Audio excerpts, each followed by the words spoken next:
लेकिन जो बड़े इन्वेस्टर्स हैं, जो लार्जर इंस्टीट्यूशन इन्वेस्टर्स हैं, जो ग्लोबल इन्वेस्टर्स हैं, उनको इंडिया के अंदर अपने पैसों को इन्वेस्ट करना चाहिए, अपने क्लाइंट्स के पैसों को इन्वेस्ट करना चाहिए लार्ज कैप्स में और बैंक्स में और आईटी में भी, क्योंकि ये वो सेक्टर हैं जहाँ पे अर्निंग्स की विजिबिलिटी काफी अच्छी है। अनलाइक कंजम्पशन, जहाँ पर आज की डेट के अंदर हम स्ट्रेस देख रहे हैं और वहां पे डाउनग्रेड्स अर्निंग्स के बढ़ रहे हैं, बेशक वो मिड कैप हो, स्मॉल कैप हो या लार्ज कैप। तो हमारा ये विचार है जो हम इन्वेस्टर्स को बोल रहे हैं कि आपको लार्ज कैप बैंक्स और खासकर बड़े बैंक्स में रहना चाहिए, इन्वेस्टमेंट करनी चाहिए। तो हम लोग ऐसे देख रहे हैं क्योंकि इस वक्त जो मार्केट का रुझाव है वो ज्यादा क्वालिटी की तरफ होगा कि कहाँ पे अर्निंग्स की क्वालिटी है, कहाँ पे अर्निंग्स बढ़ सकते हैं, वहां पर कहाँ पर वॉलेटिलिटी कम होगा, क्योंकि हम देख रहे हैं पिछले क्वार्टर के रिजल्ट्स के बाद कि जहां पे हल्का सा भी डिसअपॉइंटमेंट आता है, जरा सा सरप्राइज आता है, market reacts very strongly and very supports, or let's say doesn't provide support to a weak number. So hence I would say that's how हम investors को बोल रहे हैं। ओके, एक सेक्टर जिसने लीड किया है नितिन जी, वो है आईटी। क्या 2025 में भी आपको लगता है ये लीडरशिप पॉकेट रहेगी, कंसिडरिंग अब जिस तरीके से यूएस इकॉनमी में भी स्ट्रेंथ दिख रही है और प्लस रेट कट के भी वहाँ पर एक्सपेक्टेशंस हैं?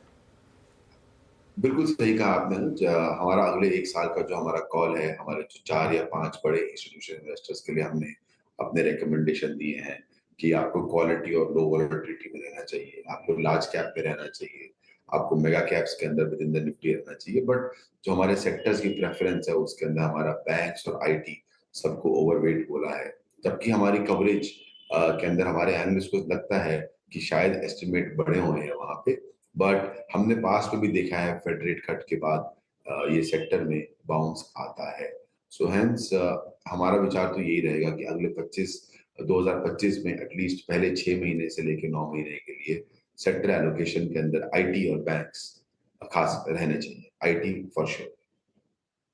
आईटी और बैंक्स आप कह रहे हैं एक अच्छी खासी अपॉर्चुनिटी रहेगी, लेकिन जब अनुज आपसे ऑफ कोर्स आप बात करने से पहले आपको इंट्रोड्यूस कर रहे थे, स्मॉल कैप्स में आपकी महारत रही है, you identified some great stories in the past. इस समय जिस तरह की मोमेंटम मार्केट में लौटा है एंड द वेरी फैक्ट कि स्मॉल कैप्स एक बार फिर आउट परफॉर्म करने लग गए हैं, ये क्या सिग्नल दे रहा है?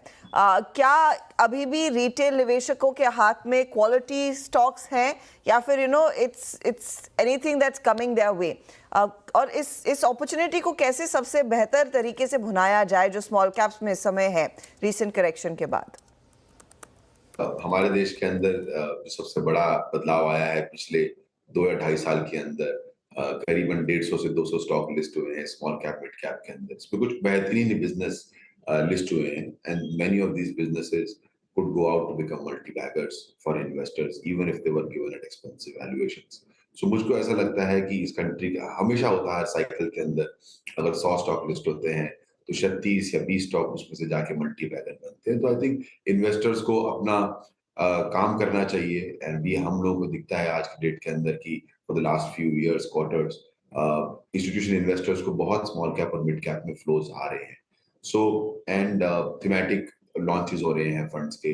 तो बिकॉज इंडिया के अंदर इस वक्त बिकॉज बहुत ज्यादा themes, because Indian economy is getting sort of rebuilt on every aspect, whether it is exports, चाहे हम उसको बोले कि कंजम्पशन है, डिस्क्रिशनरी प्रीमियम कंजम्पशन, नए नए तरह के बिजनेस मॉडल लिस्ट हो रहे हैं।